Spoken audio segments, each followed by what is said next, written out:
Bam. Here we go. Raising Grace Sports Network. We are live and on the air. Yes. Thank you very much, everybody who tunes in, who watches. You know what? You guys can actually, if you're listening to this, okay, you can actually send emails. Yeah, that's right. From what I understand on this, yes, you can. Notes, chat. There's a chat. Um, yeah, there's a chat. New comments can be displayed on my chat, so you can actually message me as I am talking when you want to disagree with something that I am saying. Um, maybe there's something that didn't come out right that you think should be right, and you want to correct me, and bada boom, there you go. That's what you would do. Okay, we're ready. We're ready. Let's get on to this. Turn this down. Turn this up. Get rid of this thing in my. Well, it's still there. I can't get rid of it. Ladies and gentlemen, it is Wednesday, 11/27. Tomorrow is Thanksgiving, so I have to say happy Thanksgiving to you. Um, yeah, enjoy it. Don't eat too much, which most of you will. Okay. Watching that waistline if you're over 30, 35, please, please, please, please eat moderately. Okay. Don't overindulge. Okay. That would be the best bet. Make sure we have this camera correct here. That would be the best bet. Do not overindulge. How do I look? I'm giving you my best side. Was this my best side or is this my best side? You know what? I think I'm looking better as the years go on. Okay, enough of the dilly dallying and chattering and all the rest that I'm doing. I'm sure there's some more words for it. Today is ready for birthdays. Let me see. Birthdays. What do we have here? We have a birthday song to go with this. Happy birthday to you. Happy birthday to you. Here we go. Hit me.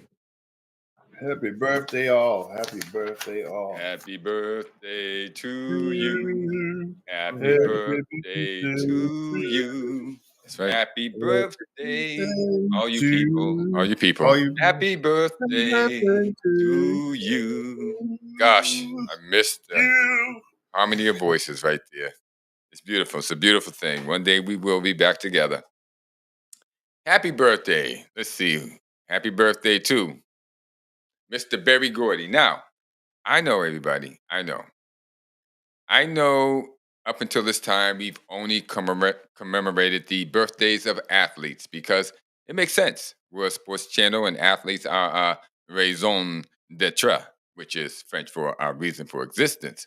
But today, yes, today, we're going to make an exception to our rule. Today, we will passionately commemorate the birthday of one Berry Gordy, the founder of a corporation that has had the biggest impact in American music. That corporation is Motown. Motown, Motown, Motown. The Motor City, which is what it was named after, the Motor City, Detroit. Berry Gordy III, also known as Berry Gordy Jr., was born on November 28, 1929, in Detroit, Michigan. He returned from serving in the Korean War in 1953, and he opened a record store selling jazz records. They used to have those. They sold records, 45 albums, all kinds of things. That phased out in the 90s, I believe, when CDs came in. But there used to be things called record stores, and he owned one.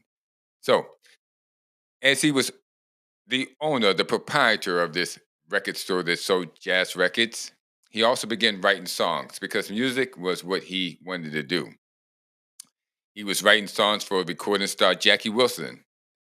But as most starving musicians find out, he soon found out that those two endeavors combined were not paying the bills, not the record store, nor the writing of songs for Jackie Wilson. So he took a job working for the Ford Motor Company. And it was during this time he met a young Smokey Robinson, who, though only in high school, had written dozens of songs that he wanted to publish or record. Gordy seized on the opportunity that was staring him right in the face. he started a company that would do just that. He borrowed $800 from his father, and on January 12th, 1959, he created Motown Record Company, or the Motown Record Company. Now, a lot went into that. Um, he's working, but he doesn't have a lot of money. And um, he borrows money from his father, forms a company, the Motown, Hitsville, USA. Still, he has to record, produce, and distribute these records. So here comes the hard part. Bad Girl by Smokey Robinson. Yeah, his group, The Miracles. He didn't call himself Smokey Robinson and the Miracles yet. He just called themselves The Miracles. Was the first song that was on the Motown label. And it became a solid hit when it was released in 1959. Shop Around by the Miracles in 1960 gave Motown its first $1 million seller, or I should say, million seller. It sold 1 million copies.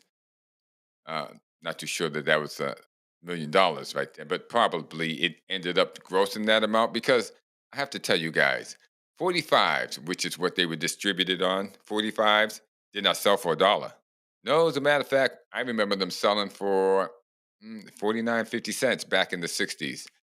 And this definitely was 59, 60s, and it was probably 30 cents back then. So it sold 1 million copies. Whether it made $1 million, I'm not sure. But Please, Mr. Postman by the Marvelettes went to number one in the pop charts in 1961. And between the two of them, they probably collected close to $1 million in gross before they had to pay out everybody.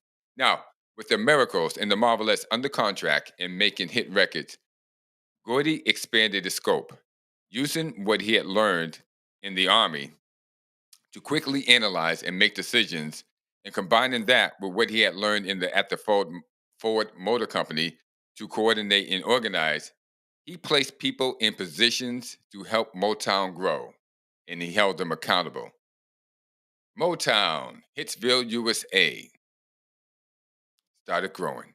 Over the next decade, Gordy signed, recorded, produced, and marketed such artists as Dinah Ross and the Supremes, who were the Supremes before it was Dinah Ross and the Supremes, Marvin Gaye, The Temptations, Jimmy Ruffin, The Contours, Four Tops, Gladys Knight and the Pips, The Commodores, The Velvelettes, Martha and the Vandellas, Stevie Wonder, and the Jackson Five. These artists crossed over the rhythm and blues barrier onto the pop charts. They repeatedly topped the charts in the United States and the United Kingdom. They appeared on national TV shows weekly here in the United States and over in England, and they became renowned the world over, selling out concerts in England, France, Germany, Italy, Japan, and across the Scandinavia.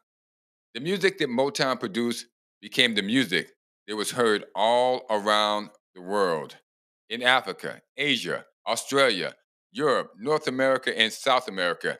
It became the music the world desired. America became associated with the name Motown, and Motown with the name, well, with America. It is the music that is still being listened to and talked about today, more than 60 years later. All of this happened because of Berry Gordy. Berry Gordy, who, like Andrew Carnegie, Henry Ford, John Rockefeller, took an idea and an opportunity and became part of the fabric that built America. So happy birthday. Happy birthday to Mr. Berry Gordy. The world, everyone, we thank you. We have so much to thank you for. So many good memories and good songs and good music. Happy birthday to you, and many more to come. Well, let's move on. We're going to move on to the Boston Celtics. You know those guys with Kristaps Porzingis. Yeah, he reappeared. He came back on Monday night. Kristaps Porzingis returned to the lineup of the Boston Celtics team, and with him, the return of what we know as blowouts. Now, The Celtics have easily won most of the season, most of the games are 15-3. With Jalen Brown, Drew Holiday, Al Horford, Peyton Pritchard, Jason Tatum, and Derek White, they've made it look so easy that we forgot. They were missing an essential man, an essential person. They were down a guy who. Okay, let's just go through it. Porzingis is a unique talent. At 7'4", he is a player who can shoot from anywhere on the court. He can play defense away from the rim, and he is an elite rim protector. He is a 20 to 30 point difference every night, and it showed on Monday night versus the Los Angeles Clippers, a team that is rated among the league's top echelon teams. Really, seriously, they are. Now, during the game, the Celtics were up by as many as 30 points most of the fourth quarter. Everyone on the team, I swear, everyone on the team looked bigger, faster, longer, and stronger on offense and on defense with the return of Porzingis. Peyton Pritchard, who had only scored 8 points, 9 points, 13 points, and 16 points over the previous 4 games, had 20 and a plus 30 rating. Nehemiah Cater, whose face was on a milk carton last week, couldn't find the guy. Block shots, steals, anything, scoring, rebounds. He started off promising and then has gone downhill to the point that he was totally ineffective last week. Well, he was 5 for 6 for 12 points, 9 rebounds, 4 blocks, 2 steals, and a plus minus average of a plus 29 rating. The final score was 126-94, a 32-point blowout.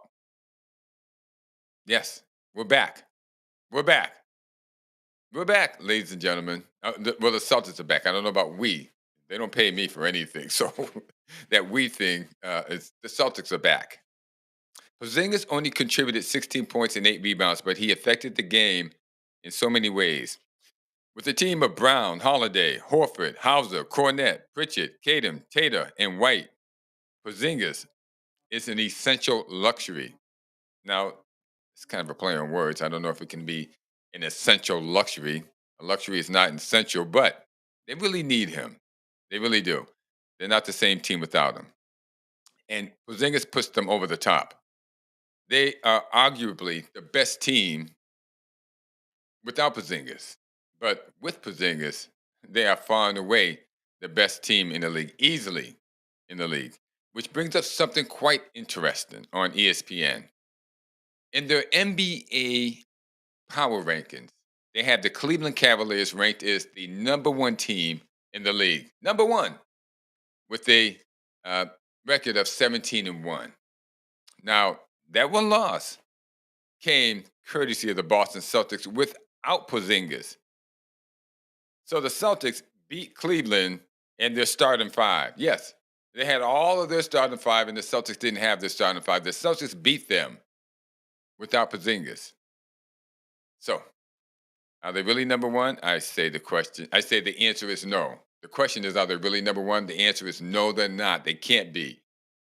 But because ESPN is ranking them by wins and losses, Cleveland is rated #1 in the power rankings with an asterisk there, a definite big asterisk because the Celtics whumped them. Oh well, they beat them. They beat them by a couple, but they would never. There was never any doubt that they were going to win that game, and they did it without Porzingis. Now, speaking of ESPN, whenever they are quiet on the NBA front, it means that the Los Angeles Fakers are losing. That's right. The Los Angeles Fakers with P. Diddy Party Boy, LeBron James, are losing. That's what it means. That's what it must mean. I don't hear LeBron this and Bronny that anything when I turn on the internet and ESPN. So I turn it on and I check on ESPN to check the standings. And yeah, the Fakers have lost 3 in a row. They lost to the Magic. They lost to the Nuggets. And they lost to, gosh, I just can't figure out, but it's 3 in a row. They've lost 3 in a row. And now it's all quiet. You can't hear anything about it. Not that the other teams are being talked about like the Celtics, they don't talk about a good Christian team like the Celtics. Heck no. Why would they do that? That's not pushing the narrative. They might talk about Ja Morant because they know everyone knows that he got picked up with the gun charge, and there's still a little bit of edge to that they want to push onto our youth. Okay, but after losing three straight, you could hear a pin drop on the ESPN set. Um, Even though Diddy is in jail for drug and human trafficking charges,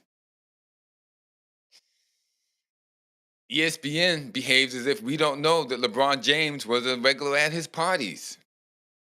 That's right. LeBron James, who is married, was a frequent guest at Diddy parties.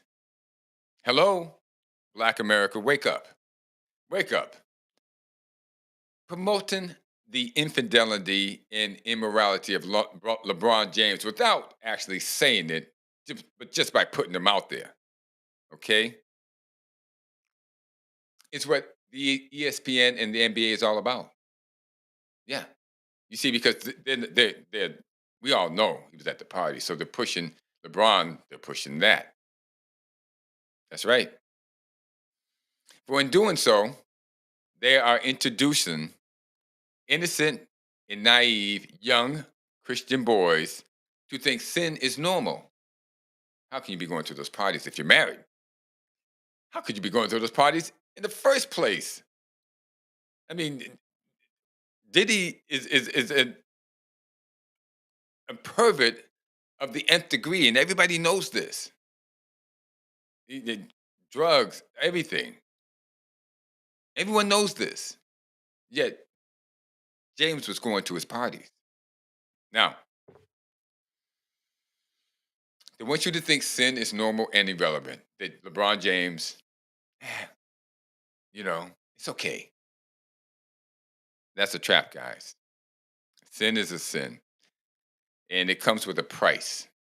And if they can get you to massage it as normal because they're presenting LeBron James to you as a hero, guess what? They've got you. You've now bought into immorality. You now have committed a sin. Your soul is now in jeopardy.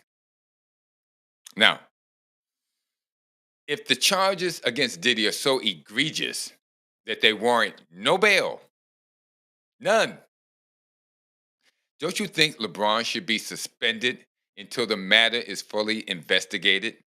That would be the appropriate and prudent measure to institute here, seeing as how James obviously participated in these events. But LeBron James followers, you're not supposed to care what he might have done immorally. And in doing so, you are dragged into immorality.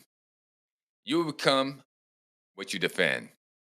Yes, ladies and gentlemen, there's something bigger than LeBron James in play here, but they don't want you to realize what is at stake. It ain't about race for all of Black America that gets sucked in to supporting LeBron James. It's not about race.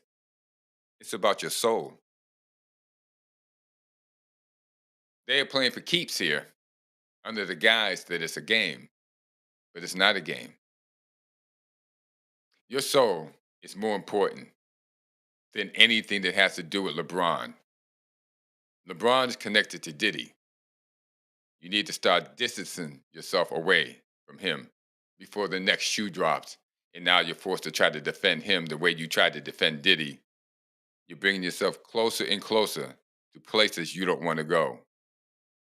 This goes deeper than you think. It goes deeper than race.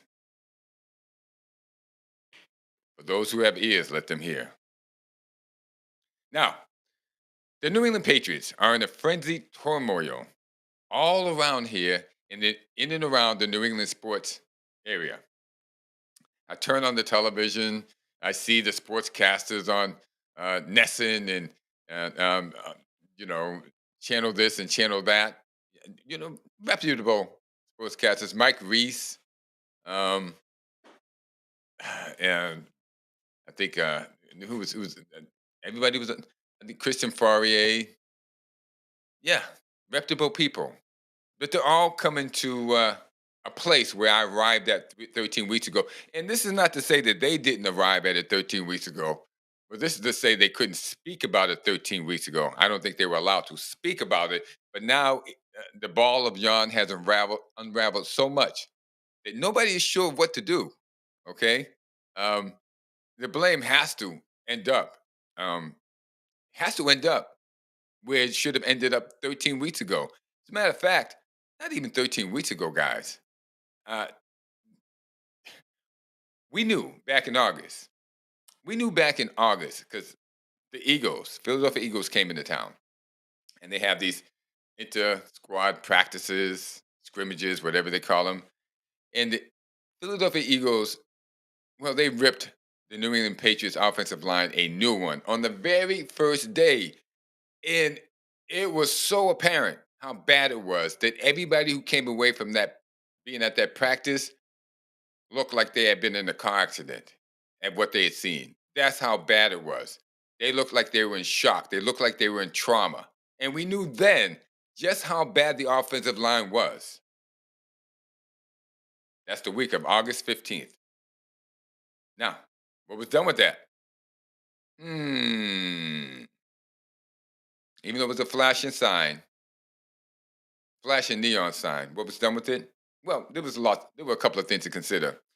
Drake May uh, wasn't supposed to play until late in the season, right? Not yeah, right because he's just a rookie. They brought this guy Jacoby Brissett in, and he was supposed to be the guy who bridged it. So Drake May's not supposed to play. Okay, this is a throwaway year. Jacoby Brissett is in place to act as a bridge to keep the kid on the bench and injury free until next year. And the offensive line, well, once we found that out, we can work on that because it's not yet the 55-man cutoff. So when that happens, the Patriots personnel, scout personnel management can get on the line and round up as many offensive linemen as they can, pay them a amount of money to get them in. Get them in. Just hey, listen, we're going to pay you. Just get in here, and if we have to cut you, we'll cut you. But we're going to pay you to come in. Get the best ones you can. Get 5 to 10. Okay, um, to work out. Okay, scour the wires. 5 to 10 bodies. Work them out. Overpay if necessary. Right, right. Drake, uh, Jacoby Brissett's in place. For the bridge here, right?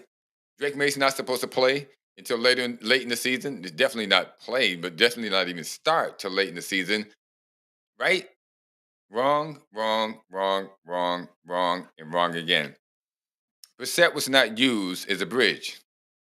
There was talk of a quarterback competition during the preseason. I remember hearing Mayo saying that the quarterback position was still in competition. You must be kidding me. You can't be serious. Okay, let's just move on. Um, with data, even though the reason why I say this because data overwhelmingly suggests that not starting a rookie quarterback before the 12th game is the best thing you can do for that rookie quarterback. And we got Patrick Mahomes, Jordan Love, Aaron Rodgers when he was good. Hey, and a guy named Tom Brady who didn't start until his second year. Overwhelming evidence. Overwhelming. I mean, you can go back and just study the data, and it just doesn't leap out in the face. It smacks you in the face that you should not start a rookie quarterback earlier than the 10th game. Okay? Let him sit on the sidelines and season and learn the game. Well, that didn't happen. Drake May started the 6th game of the season and promptly got concussed. They brought him back, and well, the kid is still running for his life. Right now, because yeah, the offensive line was never addressed. Never addressed.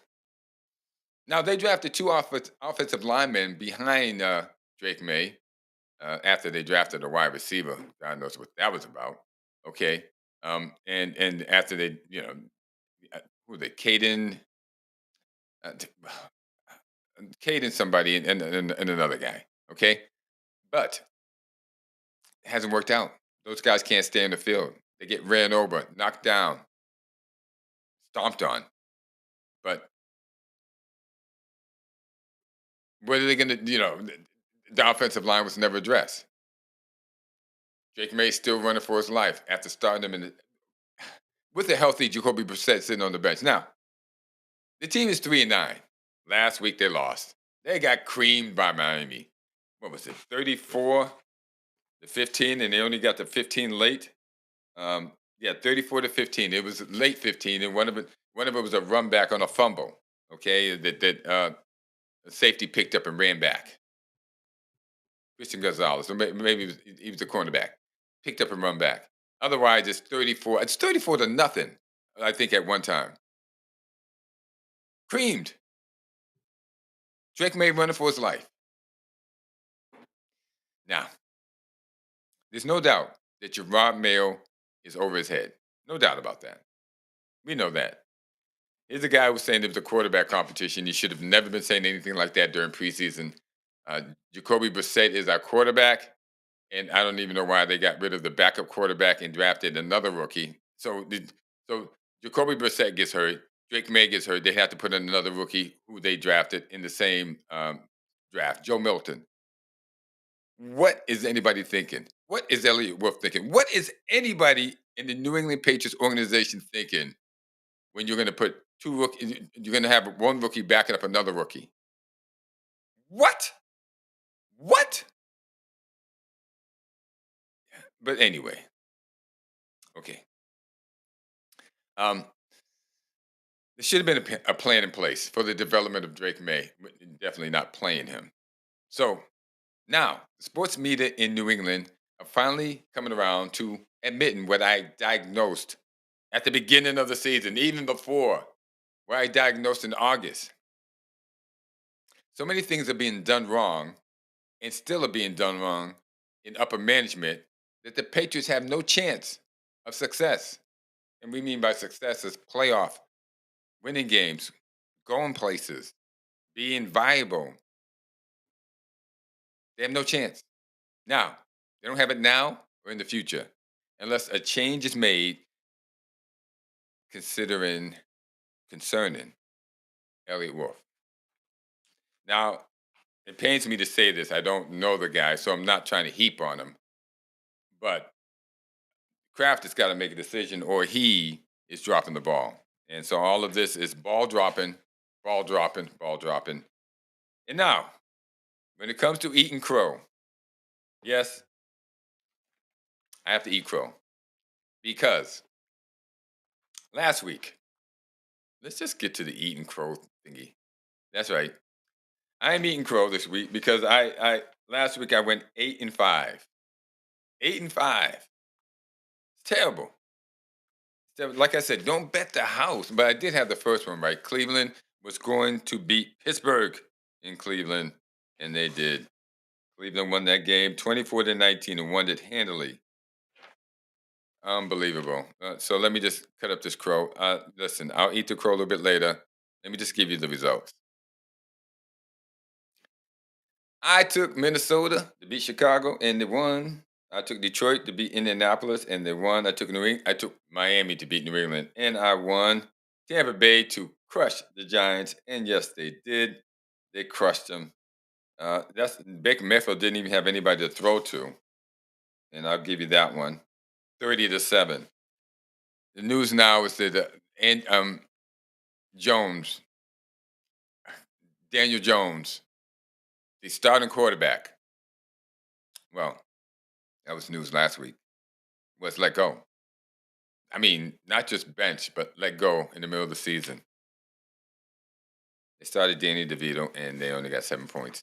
Not Danny DeVito, Tommy DeVito. They only got 7 points, but oh my gosh, everybody, what is going on? They just let the guy go.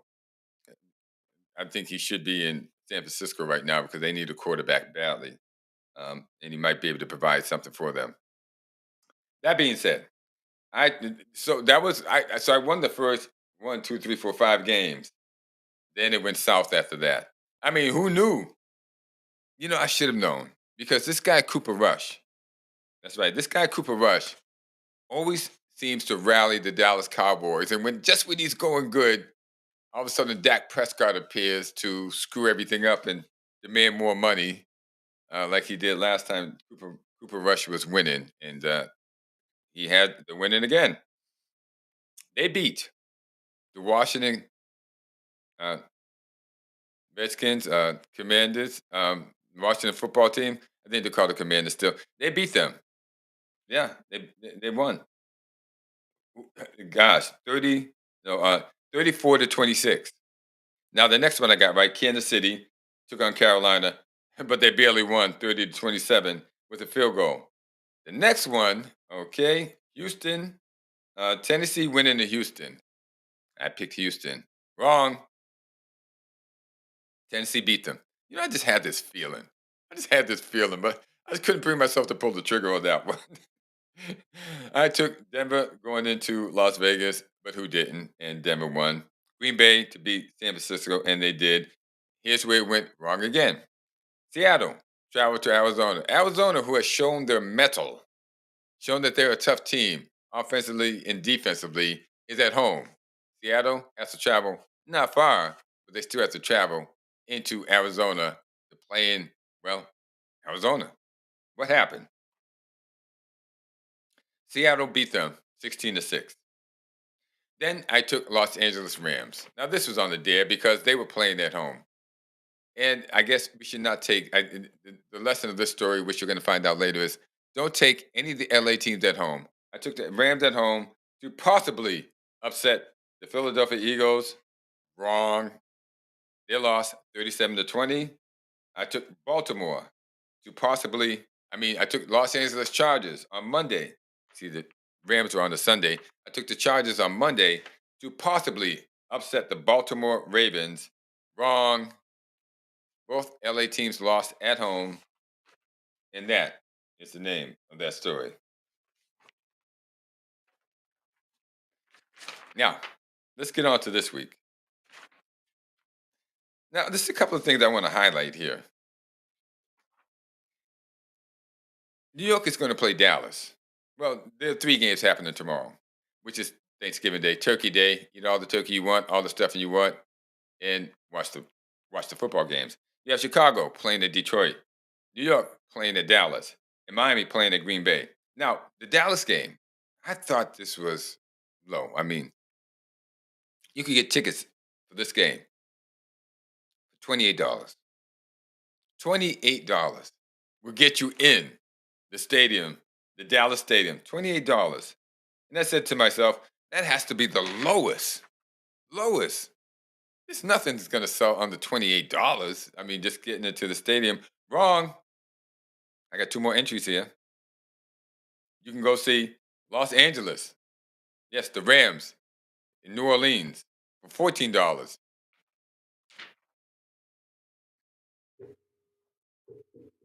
$14. Yes, and just a little bit above that. If you can cough up $2 more, you can go watch Houston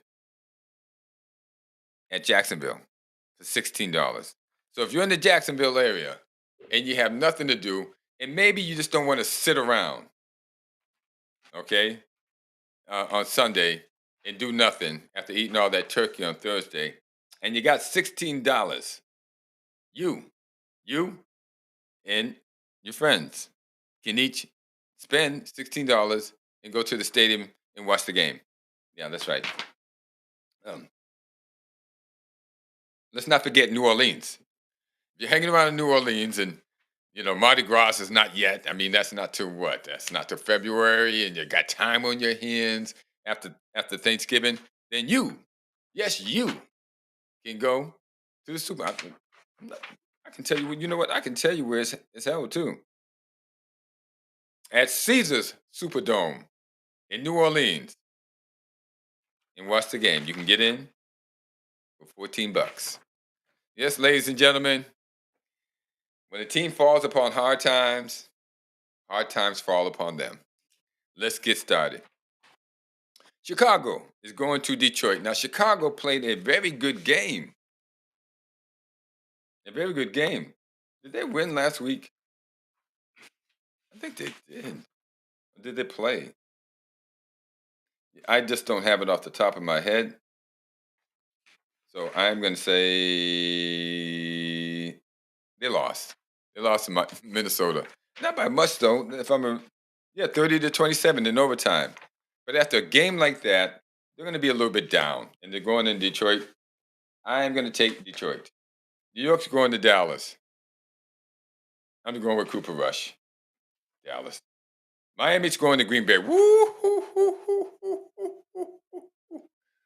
Whoa, baby. Whoa, baby. Whoa, baby. Whoa, baby. This is a tough game. Green Bay is favored by 3.5. Someone's got to upset somebody. And I'm thinking it might be Miami. Miami's playing good. I'm going to go with the upset with Miami. Like I said, don't bet your house because if you lose it, you're not coming to live with me. Matter of fact, don't bet at all. That's my advice to you. Las Vegas is going to Kansas City on Friday. Kansas City in that one. The Los Angeles Chargers are traveling to Atlanta. What can we say about Atlanta? I don't know. They have all the talent in the world. They should be one of the top echelon teams, and they're looking to fold. This is going to say a lot. The Chargers are favored by 2.5. I'm taking the Chargers because, well, I believe Mr. Harbaugh is going to win this one. Well, I was sure that Mr. Harbaugh was going to win the last one. It's just was a toss up between John and Jim. And Jim seems to never want to beat his brother. I hate to tell you, okay? But he likes his brother so much he doesn't want to beat him. He's defers to him. He's deferential to him. He always uh, lets his brother off the hook.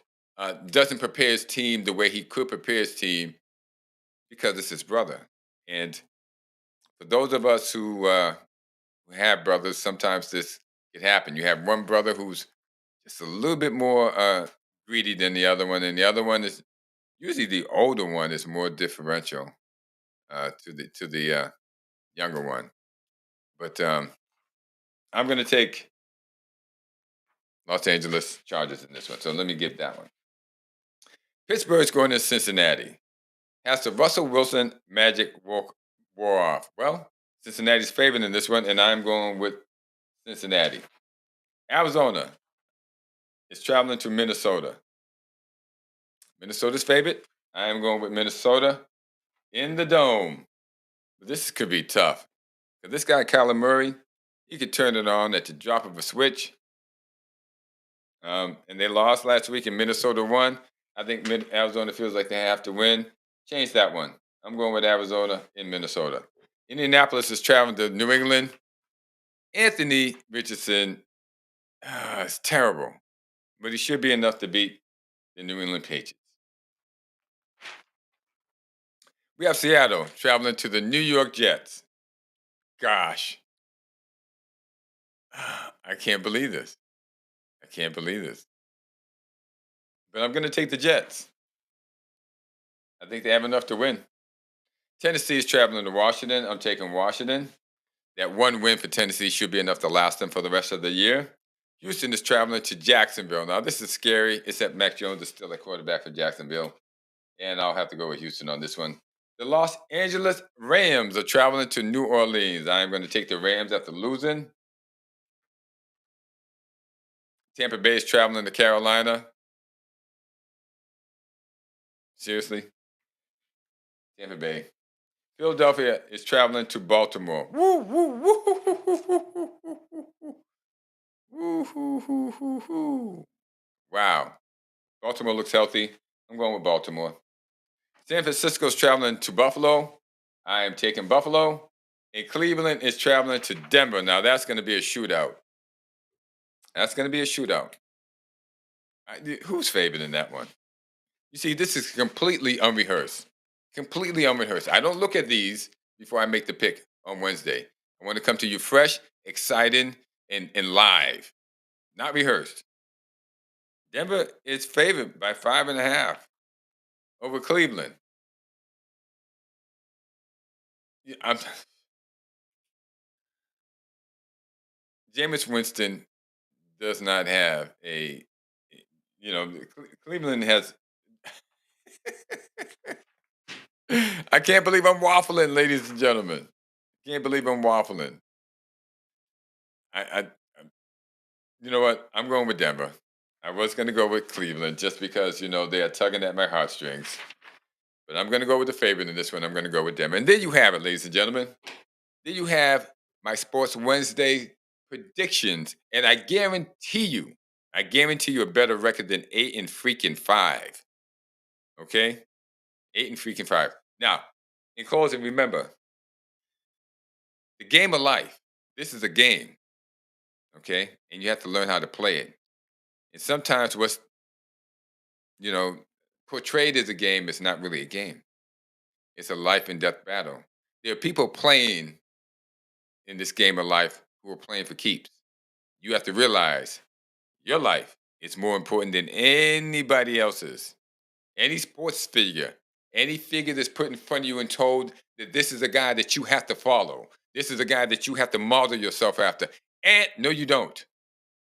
Your job is to find out what success is. That's right. It's a quantitative thing. You can quantify success.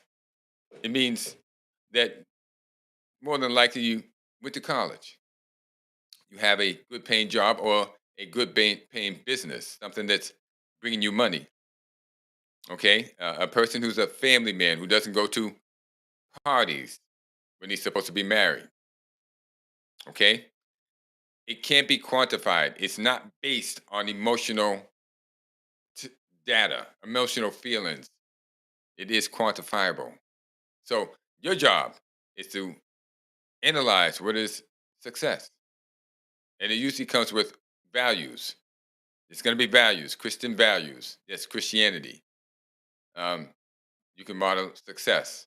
There are successful people, and I would give you Berry Gordy is one of the quantifiable identifiers of success in certain areas.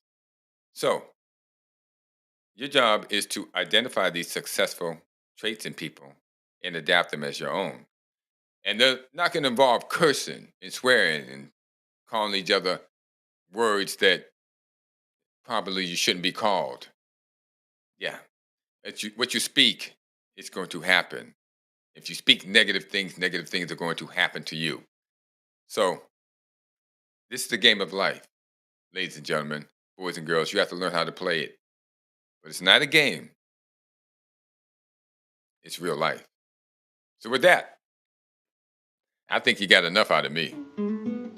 I think you got enough out of me. We're gonna move on to letting go of the rope, letting go of the show. It's been fun. 45 minutes in and out. You got your predictions. You got your uh, rules and guidelines for life. Let's have some fun. Ladies and gentlemen, everybody out there, look at yourself and pick yourself apart. And when you do that, everyone else is going to look pretty darn good because we make so many mistakes and we judge people so easily that we are our worst enemies. So let's take care of ourselves. Let's learn to love uh, and practice the 7 heavenly virtues as opposed to the 7 deadly sins. When we do that, you will be successful. I guarantee you. Thank you very much. Have a good day.